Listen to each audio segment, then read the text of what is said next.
আমাৰ এই ক্ষণবোৰৰ অন্য এটি ভিডিঅ'লৈ আপোনালোকক স্বাগতম।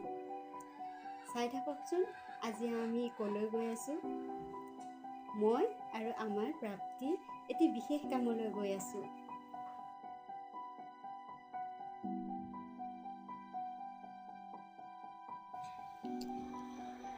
ঘৰৰ কাম শেষ হোৱাৰ পিছত কলিজাজনীক লগত লৈ পোষ্ট অফিচলৈ বুলি ওলালোঁ।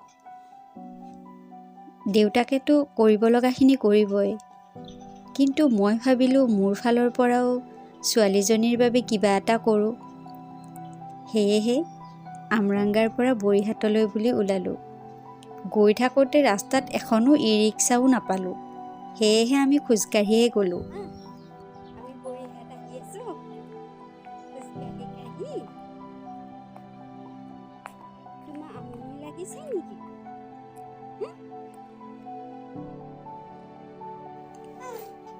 গৈ থাকোঁতে ৰাস্তাত নৱোদয় আদৰ্শ বিদ্যা মন্দিৰৰ ৱালত এনেদৰে ছবিবোৰ আৰ্ট কৰি থোৱা দেখিলে। তাকে দেখি আমাৰ কলিজাজনীৰ যে কিমান ফূৰ্তি। তাই ৱালখনৰ ওচৰলৈ ইমানেই যাবলৈ ইচ্ছা কৰিলে যে মই এবাৰ লৈ গ'লোঁ। কমেও 5-10 মিনিটটো তাত থিয়য়ে হ'লোঁ আমি।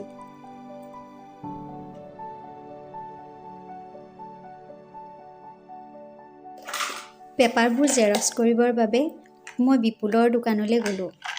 বিপুল মোৰ ক্লাছমেট, লগতে সি মোক বহুত সহায় কৰে এনেকুৱা ধৰণৰ কামত।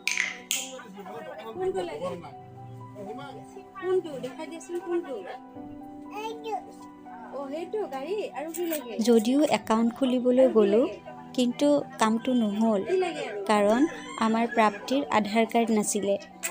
সেয়েহে আধাৰ কাৰ্ড বনাবলৈ গ'লোঁ।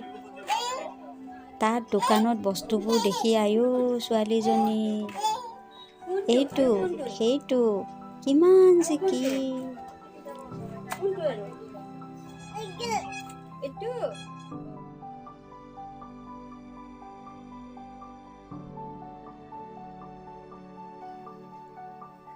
আজি যিহেতুকে জানুৱাৰীৰ 7 তাৰিখ, মোৰ মাৰ জন্মদিন। সেইবাবে প্ৰাপ্তিৰ আধাৰ কাৰ্ডখন হোৱাৰ পিছত ভাবিলোঁ এবাৰ মাৰ ওচৰৰ পৰা আহোঁ, মায়ে ভাল পাব। এইটো মোৰ মাৰ ঘৰৰ ৰাস্তা, মেইন ৰাস্তাৰ পৰা ওচৰতে। আজিকালি মই একো কথা ক'বই নাপাওঁ, ছোৱালীয়েহে কথা কয়। কি হ'ব আৰু, উপায় নাই, তাইৰে সময়।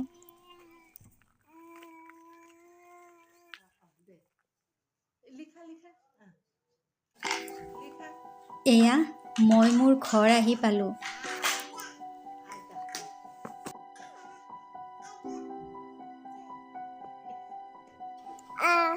আমাৰ কলিজাটোৱে মোমায়েকহঁতৰ ঘৰলৈ গৈ বৰ ভাল পায়। তাতকৈ আৰু বেছি ভাল পায় ইমিক, আমাৰ এই ধুনুমা।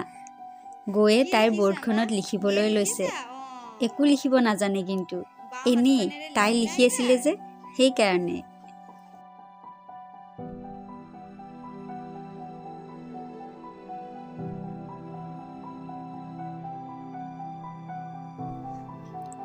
ঘৰত বেছি সময় থকা নাই, প্ৰায় আধা ঘণ্টা 45 মিনিটমান আছিলোঁ। তাৰপিছত দাদাৰ লগত ঘৰলৈ বুলি ওলালোঁ। আহিবৰ সময়ত আমাৰ ধুনুমায়ে এনেদৰে গেট খুলি কেনেকৈ যে চাই আছে। মই আগতেও ঘৰলৈ তাইৰ মৰমতে গৈছিলোঁ।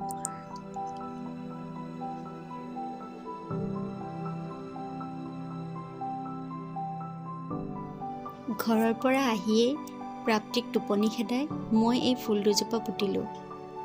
মই ফুল ৰুই বৰ ভাল পাওঁ, কিন্তু আগৰ দৰে আজিকালি সময় নাপাওঁ। কলিজাজনী শুই থাকোঁতেই মই ভাবিলোঁ তাইৰ বাবে আৰু আমাৰ বাবে মিক্স দাইল বনাওঁ। সেয়েহে মই ইয়াতে মগু, মচুৰ, বুটৰ দাইল, ৰহৰ দাইল, গাজৰ, পালেং শাক, মটৰ, নহৰু সকলো দি দিছোঁ।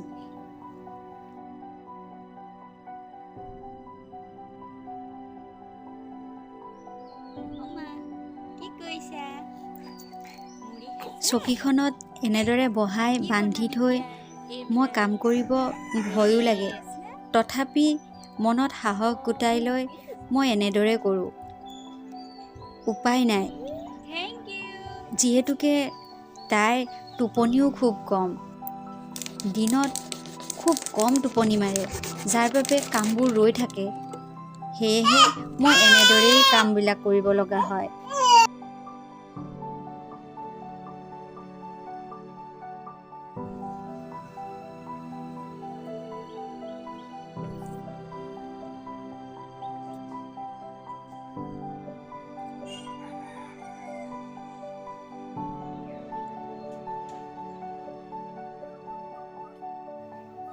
ফুল ৰোৱা হোৱাৰ পিছত কলিজা আৰু মই এনেদৰে খেলিবলৈ ল'লোঁ।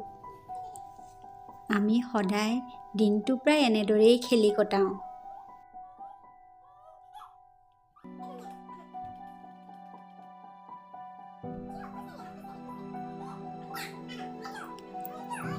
তাই মুখেৰে যে কি কৈ থাকে, এটা দুটা অৱশ্যে মাতো ওলাইছে।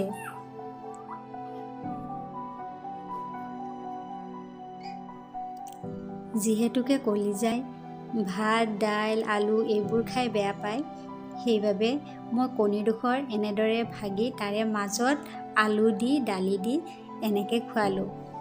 তাই চাই থাকে মই তাইক কি খুৱাইছোঁ, কিন্তু তাইৰ বাবে ময়ো কিছুমান বুদ্ধি খটাবলগীয়া হয়।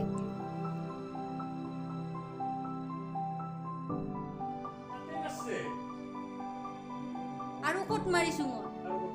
আৰু ক'ত মাৰিছোঁ? তাতে তাতেও মাৰিছোঁ।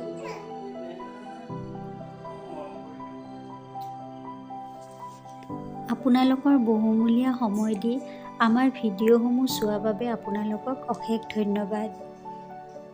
যদি আমাৰ ভিডিঅ'সমূহ আপোনালোকে চাই ভাল পায়, তেন্তে আমাৰ এই ক্ষণবোৰ চেনেলটো ছাবস্ক্ৰাইব কৰিব বুলি আশা ৰাখিলোঁ। ধন্যবাদ।